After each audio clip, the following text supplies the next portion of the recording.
very long title. So this is the project that was funded through IDSC, has multiple pieces. One of them is developing novel approaches to analyze data that has to do with breast cancer, mostly images, so digital histopathology. But one of the problems that we have and that I'm going to talk about here is the fact that, okay, you have that new method that you develop, but when I'm a clinician, I want to know, okay, but why is these like classifying the way it does? What things is it looking at, right? So this is the piece that I'm going to talk about here today. So this is just a brief overview to say that deep learning can be used for many purposes. So we've been seeing a lot of applications in omics, and then a lot even more to medical image analysis. And there are situations where even the deep learning models perform better, quote, quote, than the actual radiologists or even certain clinicians, right? But we have to remember that this should be used as a decision support mechanism to aid in the identification or segmentation of images and things like that. So I was already hinting at these, but okay, if we get an image, we have this black box, that's the deep neural network, which has become very popular. So this is just an example of the many machine learning methods that exist. But this method tells you, okay, this image is a cat. Okay, yeah, great, but why is it a cat? What are you looking at to tell me that this is a cat, right? So in medicine, it's unacceptable to just, if you want to use this in a clinical environment, to just say, okay, this is this classification, right?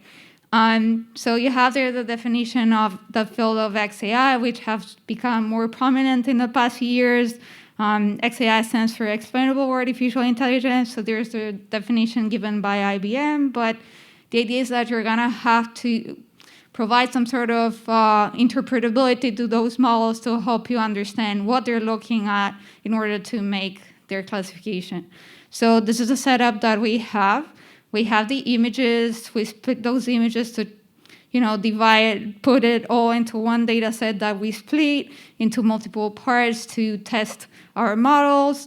The first piece of the deep learning is the feature extractor. Then there's a second piece that's really the part that classifies. This is like common for all the deep learning models. And then, you have your decision, but we want to provide these extra piece, which is the explanation. And so here we started looking at saliency maps. This is just a heat map telling you which part the classifier is focusing on. Okay, great. We started looking into the world of explainable AI and what was out there before we started, developing our own. But we saw there were tons of methods available, of course.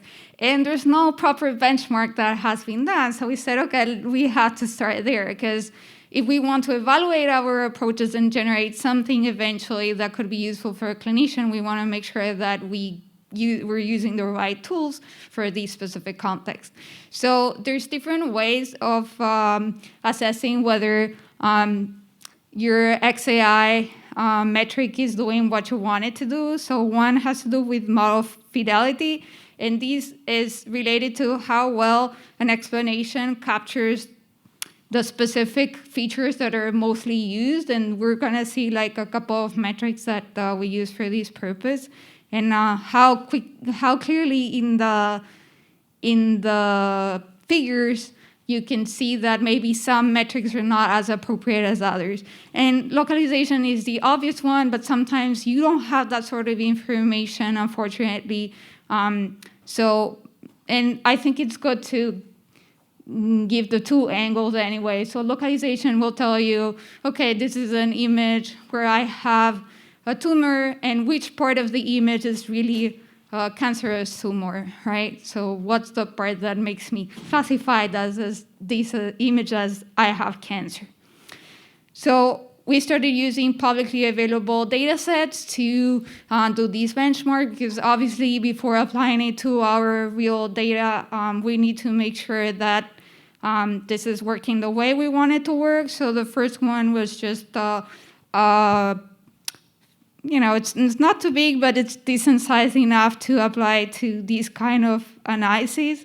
So it's a data set from Brazil. It had nearly 8,000 images, and you have to bear in mind that these may not seem like a lot, but these images are huge. So huge that normally when you have whole slide images, you have to break them down because the methods themselves, you can't read them directly like that. Anyway, so this is a slightly pretty imbalanced data set. So you have to be mindful of that, and just a little bit of the description of what would be the input to the system. And just tell you there's like different magnifying factors that are included, and the most common one here, it tells it 400x is really 40 by 10. So this is the most commonly used by pathologists. So here we used first transfer learning. We also trained from scratch. We did some fine tuning. For those of you who have never used deep learning before, so transfer learning, essentially you have something that's trained on a very large data set like ImageNet. So this tries to transfer the knowledge that was acquired. So essentially, instead of randomly initializing the network, it gives you kind of like a pre-initialized network, and then you can take it from there, use your own like domain data, and refine to get something, a classifier that works well. So we tested a number of architectures to see how the different XAI methods look like when we use these. So these are very commonly used, and especially some of them Inception v3 or IBM ResNet are particularly used in digital histopathology for these analysis. And I'm not gonna extend a lot, but just briefly saying, so we started testing these different methods, but this is what I was explaining before. So this would be the original image, and then you would have some sort of filter, and then, okay, if I'm looking to classify a dog, so what is the system looking at? So in this case, the pieces where you're looking at the most red piece, that means that this is what is focusing most on. But then you could get like counterfactual probabilities to see why whatever is left in the image is not a dog. So it's looking at this, obviously this is a cat, so yes, it is correctly seeing that that's not a dog, it's something else. And then we could have also classification for cats, where like our network would tell us, well, here we have a cat, and it seems like this piece is the most important one to look at that. But like I said, there's different ways of generating this heat map, and a lot of them may not be appropriate for the specific context that we're looking at. This is also known as gradient-based class activation maps. A lot of them are based on that. I think that one of the first one that came out is GradCams, very well established. And so when assessing these, of like how you measure how important whatever explanation it gives you, the first one that I mentioned was fidelity. So originally what people did is like you had an image. So if you take, for example, those pieces that are in red and I remove them from the image, and I give it to the classifier, like for the XAI, how much does the confidence in the prediction or how much does the classification accuracy drop, right? So that's what you want to see. If you remove the things that the classifier is using to classify from your method, from your image, so the classifier should not be able to classify properly. So one of the things that they used to assess this was just to remove directly the pixels. The problem with this type of approach is that this creates completely out of the distribution, right? So they were not 100% certain that this was the most appropriate way of doing this from a mathematical standpoint. So there was more recently something called remove ND bias, which essentially does some sort of noisy linear imputation, so kind of blurs the image in the pieces that are most relevant. So here you can see the class activation maps for two different networks using the two different approaches. So it is very clear from these images that not only the networks don't agree in the explainability part, but even the different methods, a lot of them don't agree, right? So if I look at these and these, it's like, okay, it's completely different type of explanation. So which one is the one that's going to be helpful for a clinician to classify these, to say, okay, there's a cancerous tumor here or not? So what we did is like what I was telling you before. So you have here an example of 10% of the relevant data. So let's say that this is the image we've done GradCam, which is one of the XAI approaches. So we start by removing 10% of the pixels that are most relevant, then 20, 30, 40, and we replace it by this noisy linear imputation. So if we look at, so this is just one example using one of the architectures called ResNet 50. We can see how, so this is the decrease in the prediction confidence versus the percentage of pixels that were removed.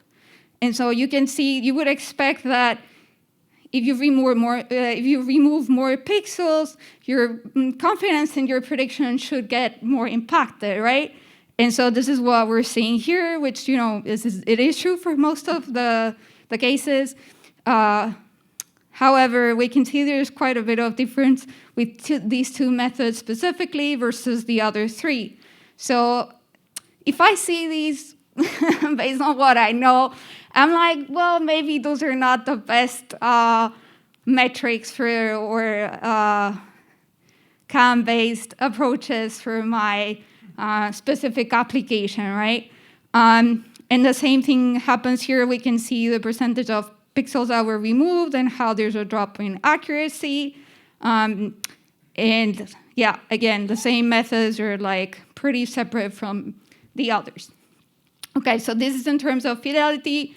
Then another thing that we can look at is localization. So if we have a tumor mask, sorry.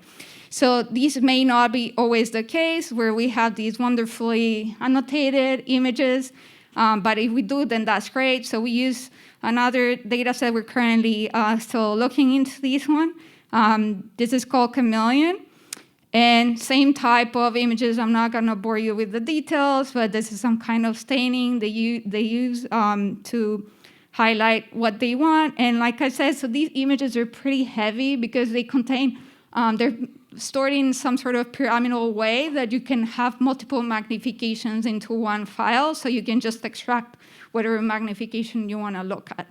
And so here you could, and the thing is that most images will have part of the image that's normal and part of the image that may be cancerous, right? And within tumor to tumor, it varies how it looks like. So, yeah, so this was collected from two independent sites in the Netherlands. And we did it a little bit different because we saw that when we looked at localization by just using transfer learning, it was all over the place.